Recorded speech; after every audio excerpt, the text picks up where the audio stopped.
Bamboo chicken cooking. एक समय पर सुभाष नाम का एक रसोइया एक बार अपनी पत्नी के साथ मिलकर नदी के किनारे एक ढाबा शुरू किया। उसके पास रोहित नाम का रसोइया मदद के लिए था। वहाँ आए लोगों को सुभाष का बनाया बैम्बू मशीन का ग्रिल चिकन बहुत पसंद था।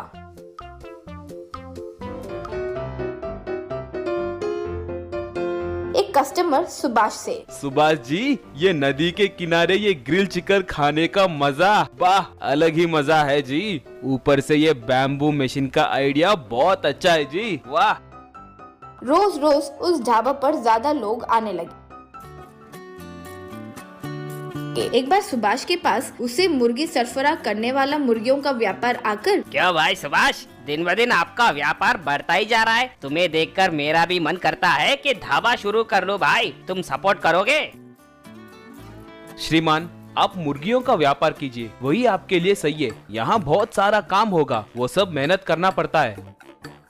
वो मेहनत मैं कर लूंगा भाई, तुम बस वो बैम्बू मशीन बनाकर दे दो, बस बाकी का मैं चला लूंगा। माफ कीजिए भाई, बस वो एक चीज मत मांगिए, ये बैम्बू मशीन ही मेरा निवेश है। ठीक है, तो तुम मेरी मदद नहीं करोगे ये कह रहे हो? मैं देख लूंगा।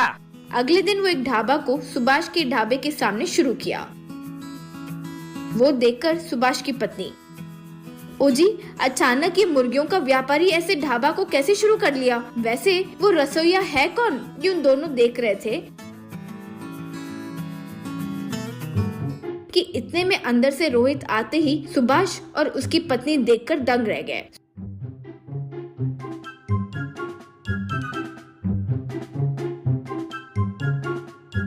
सुभाष तब रोहित के पास आकर, ये क्या रे, एक बार तो बता सकते थे ना। अगर तुम्हें ढाबा शुरू ही करना था तो हमसे कह सकते थे ना, हम ही कोई प्लान बना कर देते ना। इसमें आश्चर्य में आने वाली क्या बात है? ये मुर्गियों का व्यापारी मेरे पास आकर अच्छा पेमेंट दूंगा कहा, मैं चले गया, बस सिंपल। ठीक है रे, तुम जहाँ भी हो खुश रहो, कहकर चले गया। उस दिन से धीरे धीरे सुभाष के पास आए लोगों की संख्या कम होकर सब मुर्गियों के व्यापारी के ढाबा पर जाने लगे। एक दिन रोहित मुर्गियों के व्यापारी के पास जाकर, श्रीमान, मेरी सैलरी बढ़ाइए, मेरे वजह से आपका व्यापार अच्छा चल रहा है ना। क्या भाई, तुम्हारे वजह से मेरा व्यापार अच्छा चल रहा है? मेरी मुर्गियों को मैं बाहर 300 रुपए केजी में बेचता हूँ, लेकिन मुझे वो 100 रुपए में ही मिलते हैं। इसलिए हम ग्रिल चिकन का रेट इतना कम लगाए। सुभाष के ढाबे का रेट से यहाँ के ढाबे में चिकन रेट कम होने के कारण सब यहाँ आ रहे हैं। तुम्हारे वजह से संख्या बढ़ी है, ऐसे मत सोचो, ये याद रखो। रोहित को बहुत अपमानित महसूस हुआ, लेकिन क्या करे, वो समझ नहीं पाया तो वहाँ से चले गया। एक बार सुभाष परेशान बैठा था तो बेटी लक्ष्मी आकर, क्या हो पिताजी, क्यों इतने डल हो? सुभाष तब जो हुआ वो बताया। पिताजी, मुझे पूरी बात समझ आ गई, अब मैं संभाल लूंगी। अगले दिन एक स्पोर्ट्स कार में एक रिच फेलो मुर्गियों के व्यापारी के पास जाकर, हे लुक मैन, मैं यहाँ एक 5 स्टार होटल बनाने की सोच रहा हूँ, उसके लिए मुझे तुम्हारा सपोर्ट चाहिए। 5 स्टार होटल? यहाँ वो सब बेकार हो जाएगा जी, यहाँ कोई नहीं आता। नहीं, यहाँ रोहित नाम का कोई खाना बनाने वाला है, वो बहुत अच्छा बनाता है, सुना है, वो बहुत फेमस हो गया है। हमारे गांव में उस रोहित के बारे में ही बात करते हैं। वो बातें सुनकर रोहित वहाँ आकर, बताइए, मैं ही रोहित हूँ। अरे इसका उतना सीन नहीं है जी, बस एवरेज खाना बनाता है, शायद आपको कोई रॉन्ग इन्फॉर्मेशन दिया होगा।